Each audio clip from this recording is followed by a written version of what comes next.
እንዴት ናችሁ? እንግዲህ በጣም ከረጅም ጊዜ በኋላ ዩቲዩብ ላይ ተከስቻለሁ። ጸጉሬን ልቆርጠው ነው። ጸጉሬ በጣም ስታይሉ ስላስጠላኝ በቃ ሰለቸኝ። አዲስ ኒው ሉክ ፈልጋለሁ። ስለዚህ ራሴ ጸጉሬን ለመቆረጥ ወስኛለሁኝ እና እንዴት እንደምቆርጥ አሳያችኋለሁኝ። አብራችሁኝ ሆኑ። ሰብስክራይብ፣ ላይክ፣ ሼር አድርጉልኝ እስኪ በእናታችሁ። ቁርጡ እኩል እንዲመጣላችሁ ጸጉራችን ስትሬት ብታረጉት አሪፍ ይመስለኛል። ምክንያቱም ኖርማል የኛ ጸጉር ከርሊ ስለሚሆን ስትሬት ከሆነ ግን ሁሉም ጸጉራችን እኩል ሆኖ ስለምናገኘው ኢዚ ይሆንልናል። እና ይኸው ጸጉሬን አሁን እዚህ ጋር አስጄ ሳንዲ አር ዩ ሹር ሳንዲ አር ዩ ሹር ምናምን እያልኩኝ ነበር ለራሴ ማለት ነው። እና በመጨረሻ እንደዚህ አድርጌ ጉምድ አደረኩት። በሚገርም ሁኔታ እኩል ነው የመጣልኝ። ምክንያቱም ጸጉሬ ልኬቱ እኩል እንዲሆን አያችሁ አምጥቼ ያስያዝኩበትን ፓርት ከዛ በኋላ የጸጉር ማስያዣ ጥግ ምቆርጧትና ጫፉ ደግሞ ጸጉሬ ተበታትኖ እንዳይሄድብኝ ከስር አስይዤዋለሁ እና በጣም ጸዴ ነው። እኔም ዩቲዩብ ቲዩቶሪያል አይቼ ነው እንትን ያልኩት ይሄንን ስታይል ያገኘሁት ማለት ነው። እና ይሄው በቃ አሪፍ በቃ ቁርጥ ተቆረጠ በቃ እኩል ሆኖ ማለት ነው። እና ጸጉሬን ለመጀመሪያ ጊዜ ራሴ ነኝ የቆረጥኩት እና በጣም ነበር ኤክሳይትድ የሆንኩት። ማለት ተቆርጬ አላቅም አይደለም ተቆርጬ አውቃለሁ፣ ግን ጸጉር ቤት ነው ተቆርጬ ማውቀው ቆይቷል።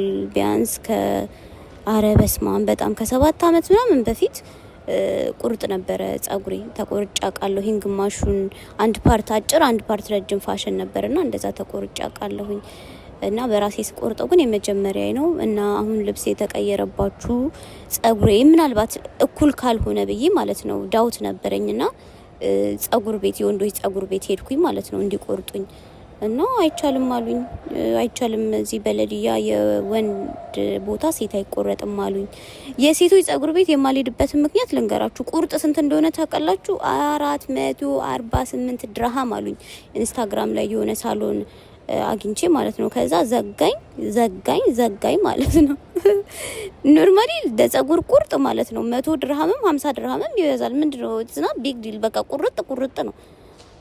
እና እኔ የሴቶች ሳሎን ምን እንደሆነ አላውቅም። እንደዚህ የተካበደበት ምክንያት ጸጉር መቆረጥ ቢግ ዲል የሆነበት ቀለም መቀባት እንደዚህ በጣም ኤክስፔንሲቭ የሆነበት ምክንያት ምንም ነው ማይገባኝና ራሴ ማድረግ እችላለሁ።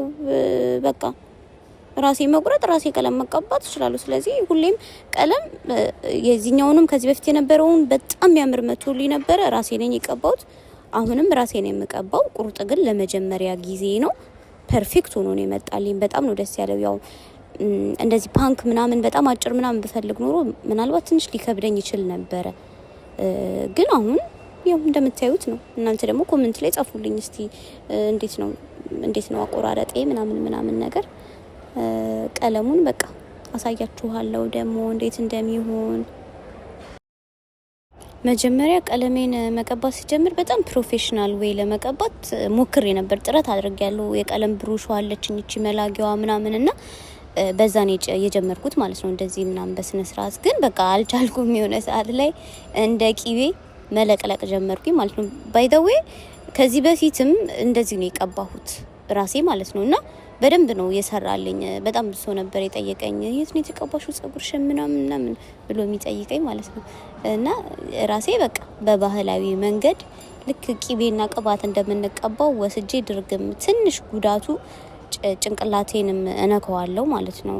ይሄ በቃ እንደዚህ ዝም ብሎ ጭምር ስለሆነና እሱ ትንሽ ጉዳት አለው።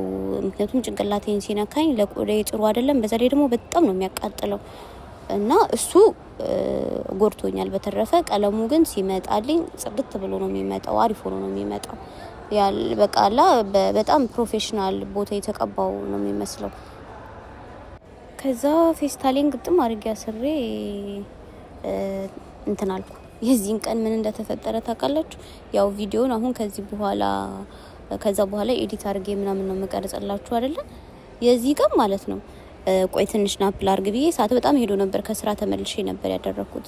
ናፕል አድርግ ብዬ ተኝቼ ጠዋት 1 ሰዓት ነው የተነሳው። ጠዋት 1 ሰዓት 1 ሰዓት ማለት በኢትዮጵያ 1 ሰዓት፣ በዚህ ሀገር ደግሞ ጧት 7 ሰዓት ነው የተነሳሁት ማለት ነው። ከዛ ሳየው ከለሩ በቃ ትንሽ እኔ ግሬ ሄር ነበር የፈለኩት፣ ግሬ ሄር ሊሆን ትንሽ ነበር የቀረው። በጣም በቃ የሚያምር ከለር ነበር የመጣልኝና ከዛ እኔ ሆዬ ደግሞ ማመስገኔን ትቼ ቆይ በቃ በጨምርበትማ መልሶ እዛው ግሬ ይመጣልኛል ብዬ መልሼ ቀለሙን ተቀብቼ ይሄ ሆነ ሪዛልቱ። እስቲ ካገኘሁት ያኛው መቶልኝ የነበረውን ፎቶ ምናምን በደንብ አልተነሳውም፣ አስገባላችኋለሁ። ግን ፎቶ ላይ አይታይም እንዴት እንደሚያምር እንደነበረ። ለየት ያለ ከለር ነበር የመጣው። ፋይናሊ እንደዚህ መስለናል። አሁንም አያስጠላም፣ ግን ያኛው በጣም ለየት ያለ ነበረ። ኤኒዌይስ ባይ ባይ ቻው።